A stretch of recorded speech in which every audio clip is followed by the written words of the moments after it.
Ô, meu irmão, eu assisti o vídeo que a gente combinou, de eu estar traduzindo. Eu vou aqui vou pontuar algumas coisas que vou tentar resumir da melhor forma aqui para você, que o pastor colocou na parte 1, né, do vídeo, na primeira parte, que nós somos uma geração que nunca viu em toda a época da história tantos sinais a respeito, né, das profecias que nos alertam para a volta de Jesus. Ele leu o Apocalipse 6:12, comentou a respeito do sono profundo em que a igreja vive, e ele até relacionou isso como um estado de coma, né, que os crentes estão vivendo pelo dinheiro, agarrados a esse mundo e assim alienados espiritualmente de uma forma também que não foi vista antes. Ele menciona que é a primeira vez em 2000 anos que acontece as 5 luas de sangue.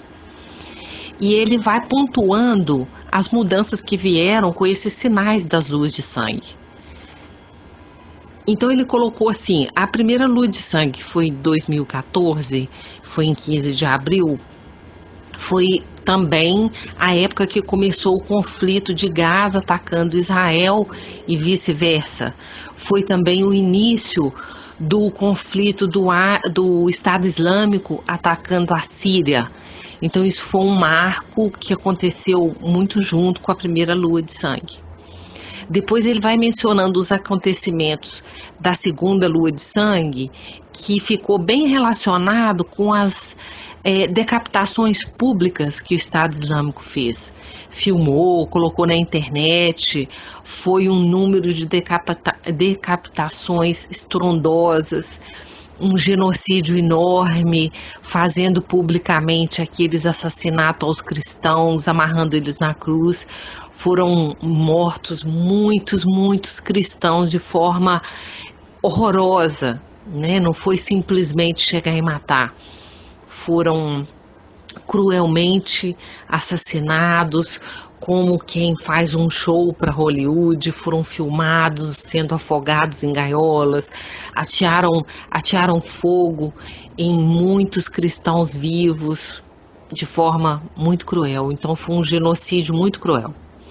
Na terceira lua de sangue, ele coloca um ponto muito marcante, que foi a primeira vez em toda a história da humanidade em que o casamento gay foi legalizado, foi uma coisa oficial. E ele até menciona que a forma com que a América cuspiu em Deus, que antes era um país cristão que foi colonizado juntamente com o cristianismo, e fez isso, né, forma diferente, cuspindo em Deus. Ele contou também sobre a migração de um número estrondoso, uma imigração que jamais aconteceu em toda a história, de praticamente uma população inteira migrando para a Europa, um volume de milhões de pessoas. Foi num período rápido, muito curto, período esse que foi o suficiente para transformar a Europa. Em menos de um ano a Europa não é mais aquela, ela foi, digamos assim, num sentido, invadida por pessoas desesperadas, e juntamente com essas pessoas desesperadas vieram os terroristas. Quer dizer, isso aconteceu na terceira lua de sangue, apesar que continuou acontecendo, né, que estão migrando até hoje, mas na terceira lua foi um marcante. Ele menciona sobre a quarta lua de sangue e ele diz que a Rússia prometeu em estar atacando o ISIS e cumpriu a palavra, finalizou aquilo que ela se propôs, e isso foi muito diferente, porque esse papel de super-herói sempre foi feito pelos Estados Unidos, e desta vez foi feito pela Rússia. Então, assim, se nós fôssemos cristãos que estivéssemos morando lá e estivéssemos com esse problema, a gente ficaria muito feliz com Deus por a Rússia aparecer. Então, assim, realmente foi um marco e foi muito estranho a inércia dos Estados Unidos. Foi uma coisa bem diferente. Outra coisa muito diferente que aconteceu na quarta lua de sangue foi a morte do Natan. Ele morreu por 15 minutos, relatou uma visão muito profunda dentro daquilo que esse pastor vem estudando há quase 20 anos, né? Faz mais de 15 anos que ele estuda intensamente esses sinais escatológicos, e o Natan relatou coisas que só estudiosos muito profundos, muito dedicados estavam sabendo, né? E ele achou isso assim um diferencial, principalmente porque o Natan morreu no dia da lua de sangue, da quarta lua de sangue.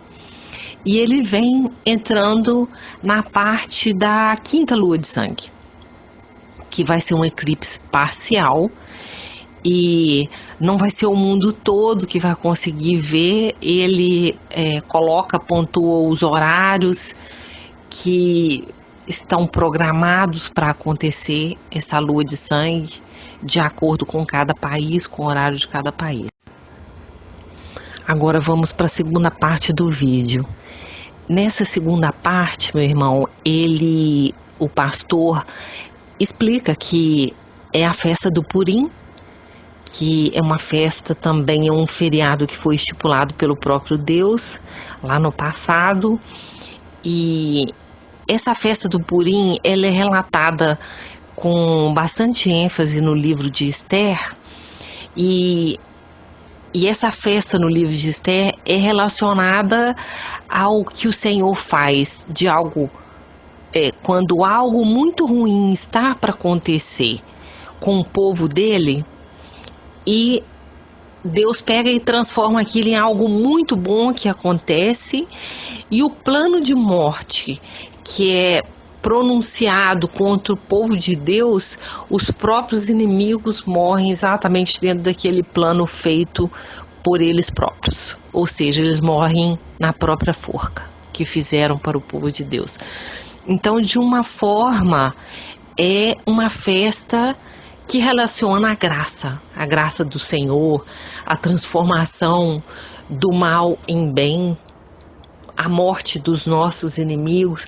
Então a festa, eu não olhei profundamente agora sobre o que significa o Purim, mas assim, resumidamente, eu pude ver aqui através desse pastor que está relacionado a isso.